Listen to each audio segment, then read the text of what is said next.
Kalibrgun ups its game big time by adding forward reversible cycling to an already long list of impressive features.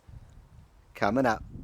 AEAC is made possible by Air Venturi, Hawk Optics, Diana Airguns, FX Airguns, Daystate, Air Arms, Sports Match Rings UK, H&N Sport, Aztec Optics, and JSB Predator Pellets. And you guys know the best way to thank them.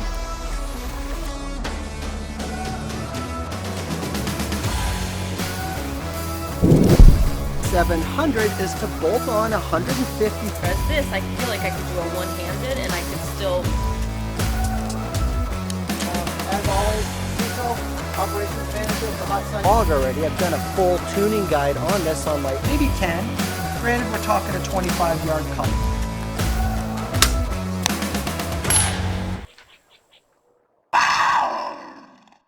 The Kalibrgun Argus 60 comes to us from Prague, Czech Republic, and its arrival, along with the Argus 45, Cricket 2, and Capybara, signals to the world that Kalibrgun is here to compete. Reversible forward cycling that's light and slick is at the heart of it all, as is a regulated 300 bar fill, a responsive internal power adjuster, a square shroud that's far more effective than most, and an overly rugged construction that takes a back seat to no one. The Argus 60 is available in 22, 25, and 30. In all the calibers, it measures a compact 32 inches long, but don't let that fool you.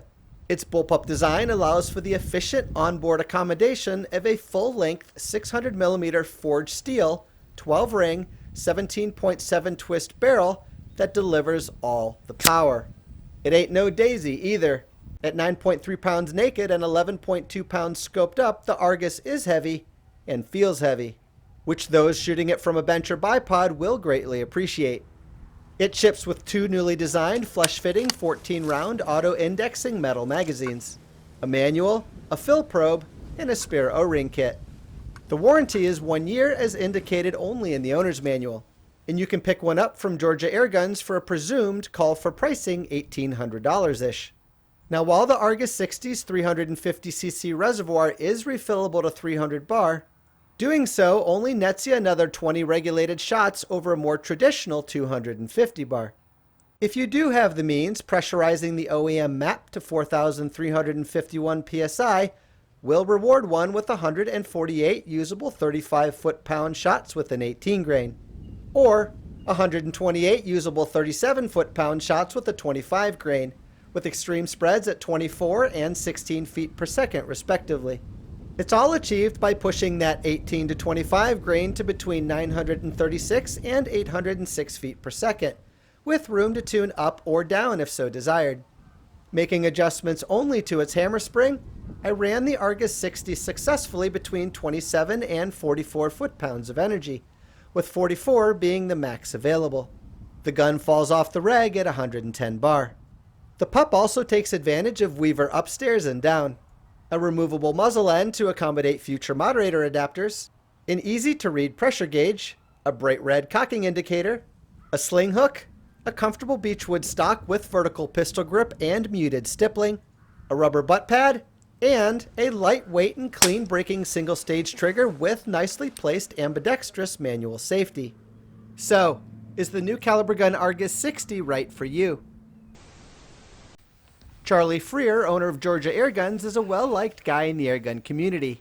To be his customer means that you get a thorough inspection, adjustment, and test of your caliber gun before he ships it off to you. And in perusing the forums, people seem to really appreciate this. Here's the test card that came with this one. Notice that the 3 pellets tested are all JSB 18 grain variants, and how their airborne stability continued to improve with reduced velocity. Now, from our JSB factory tour video in the Czech Republic last year, we know that the FX and JSB 18 grains both come off of the same die rotation. But what sets the FX pellet apart is that the entire year's lot is run off of the same die. They do this for consistency. Now, what we know about the Air Arms 18 grain is that they have their very own die design within JSB, and it's a smidge different than the rest. The takeaway is that to achieve success, you've got to experiment with all 3. And, just as important, you've got to get the velocity right. Case in point, here's Charlie's test of the FX 18 grain at 40 yards at 960 feet per second. and then again at 935. And here's my test of the FX18 grain, at 50 yards and dialed back to 870. Even pulled back to 870, this pellet still hadn't completely stabilized. And neither has the air arms that you're seeing here. What I can see that you guys can't is that they're corkscrewing their way down to the target. To eliminate that completely out of the Argus 60, I needed to run them and the other 18 grains at between 830 and 850 feet per second. So 880 was kind of my compromise for stability for accuracy and speed to cheat the wind. So what's the big deal, you ask yourself? They are all landed in the same damn hole 50 yards away. The challenge is this: the point of impact will change as the pellet loops its way across the various distances. Holy shit! But it's all impressive nonetheless. And it's always a balancing act between speed, power, and stability. And the given die that that pellet came out of, and its state of wear. As I understand things, guys, these guns are brought into the country with their single-stage triggers breaking at about 2 pounds. So one of the services that Charlie provides is to dial that trigger setting into a more competitive place. And that's a good thing because while they are quite adjustable, the owner's manual that ships with the gun doesn't give you any details on how to accomplish this on your own. Now there is no first stage take-up as delivered from Georgia Airguns. And with just a little bit more pressure, off it goes.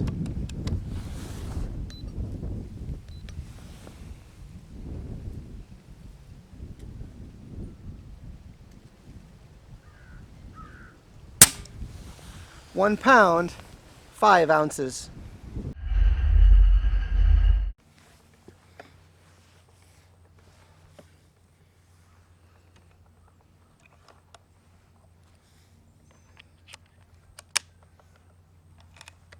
After a few hundred shots to smoothen things out, the Argus's cocking became buttery smooth.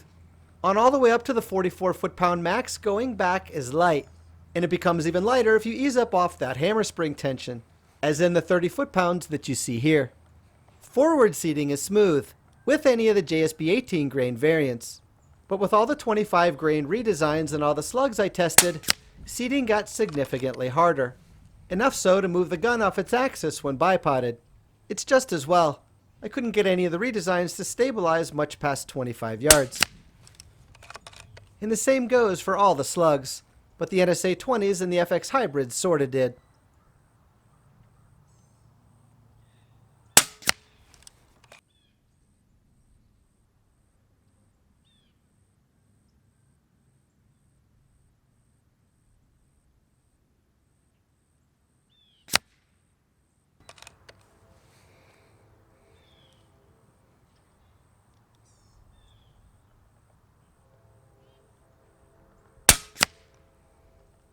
With a Diablo-shaped pellet, it's always about keeping that velocity down.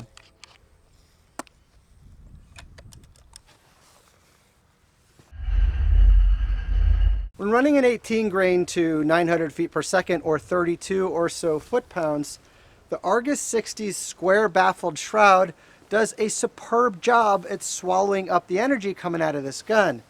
And while adapters are coming for our favorite aftermarket moderators, I don't know that they're going to be needed.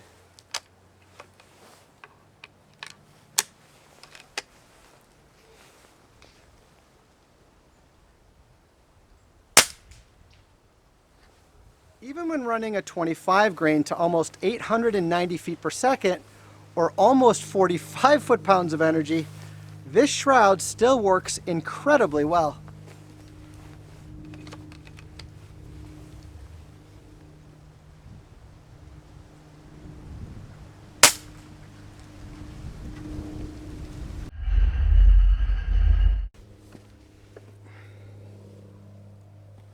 A useful tool for tuning velocity is the portable Air Crony.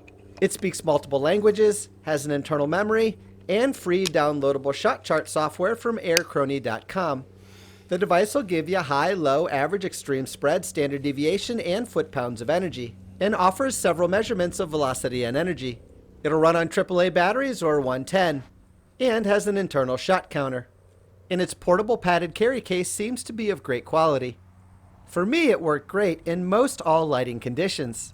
It struggled only when the sun was low in the sky and was shining directly on its lower reflector plate. Other than that, it read properly. It comes with 4 little rubber feet to sit on a table, and a 1/4-inch tripod adapter so it'll mount atop your favorite camera gear. You can pick them up at Airguns of Arizona for around $260.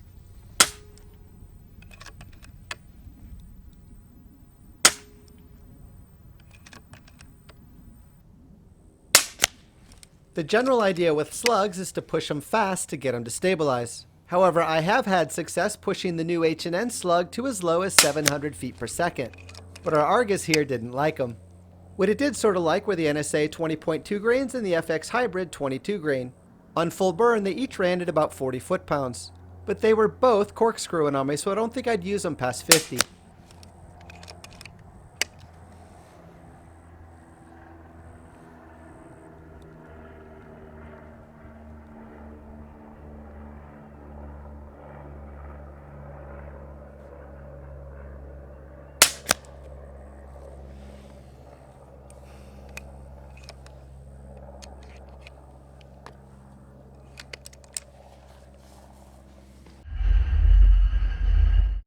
So both the Kalibrgun website and the owner's manual that ships with the new Argus 60 both say that you can fill the 350cc reservoir all the way up to a max of 300 bar.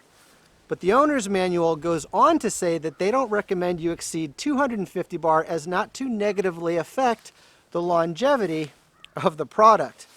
Now, I did the work and I ran shot charts all the way from 300 bar, and I found that that extra 50 bar only gives you another 20 or so shots in an already extremely impressive shot chart of 130 to 140 usable shots. So as to what to do with all that, I'll leave that up to you guys. But to make it happen, take the included fill probe and insert it into the end of the reservoir, and slowly fill to no more than 300 bar.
Now what I'm experiencing here is pressure drop.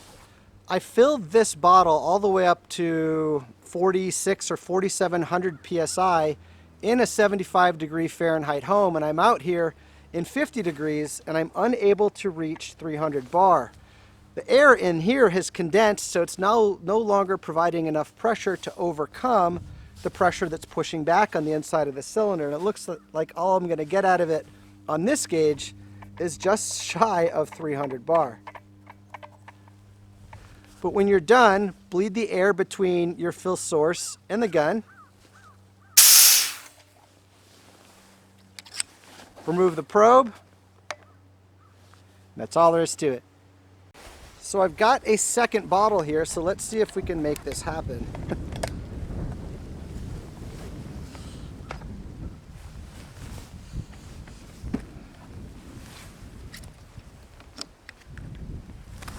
All right, come on, 300 bar.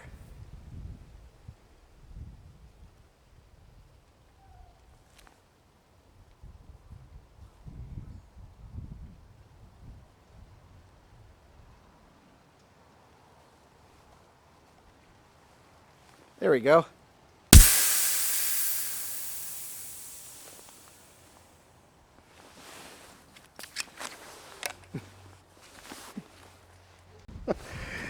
We're still not there, and that's pretty common to have a discrepancy between the gauge on the gun and the gauge that ships with the bottle. But I really want to try to get this up to 300 bar on this gauge. So let's just leave this a sec and see what happens.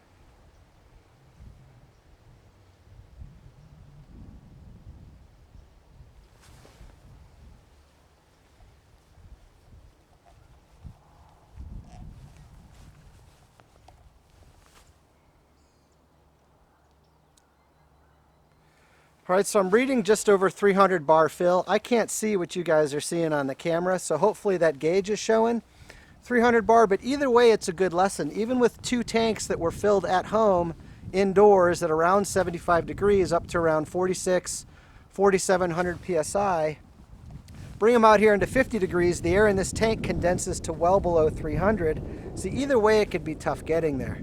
Now there are advantages on a 300 bar fill as discussed in the vlog on my other YouTube channel, but this definitely shines a spotlight on to the diminishing returns of an attribute like this.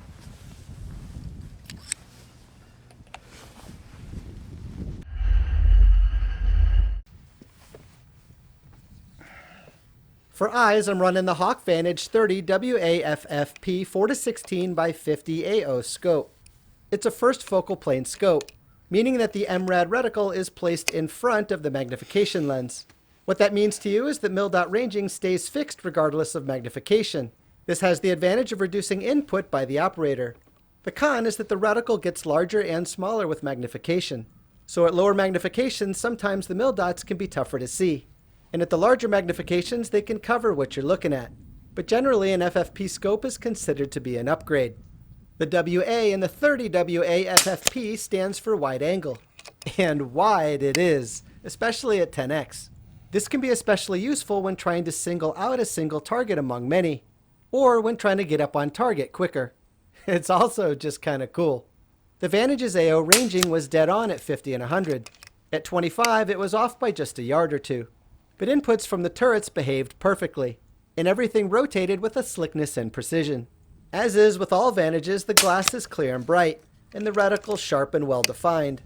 Retail's about 470 on them, but you can usually find them at just over 400.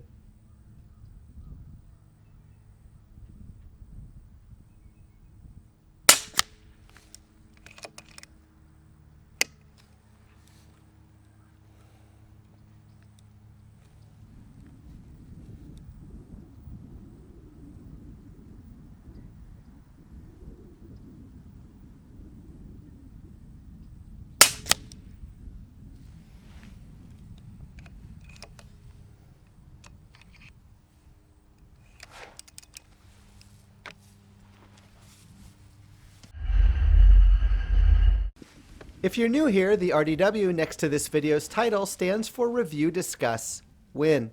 What that means to you is that we host monthly airgun giveaways with the airgun industry over at the Airgun Nation forum. It's a simple lottery-based event, and the odds of winning are quite good. So, what that means is that one of you is going to win the actual gun scope and mounts that I used in the making of this video. So get subscribed here and over at the Airgun Nation forum so you don't miss out. This event's winnings exceed $3,000, and that's not unusual for us. Here's our last 4.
So normally, like I said, you got to work the reg up together and you got to work the hammer spring up. You got to work them up and down together.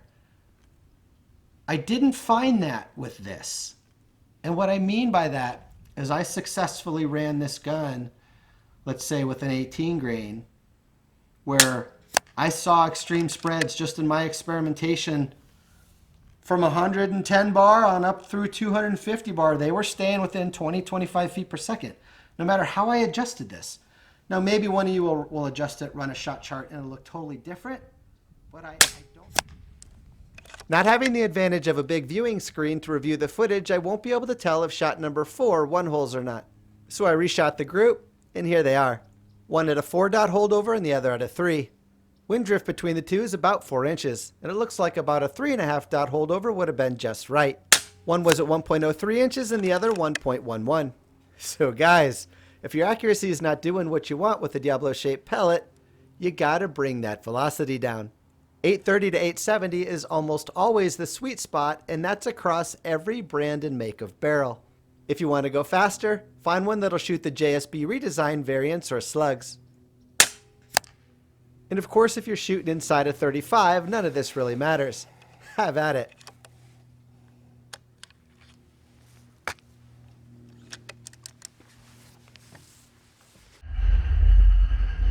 Well, that is all for today, guys. And special thanks to Georgia Airguns, Kalibrgun, Hawk Sport Optics, Sports Match Rings UK, and Airguns of Arizona for getting all of this and more into my hands to review for you.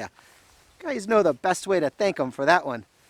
Now from here, you'll all want to head on over to the Airgun Nation forum so that you can participate in the discussion threads and the giveaway thread on all of this and more.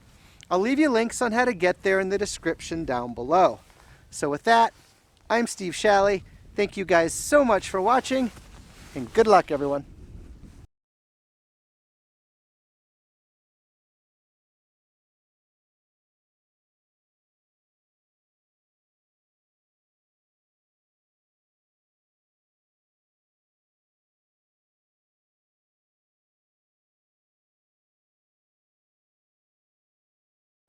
Thank you.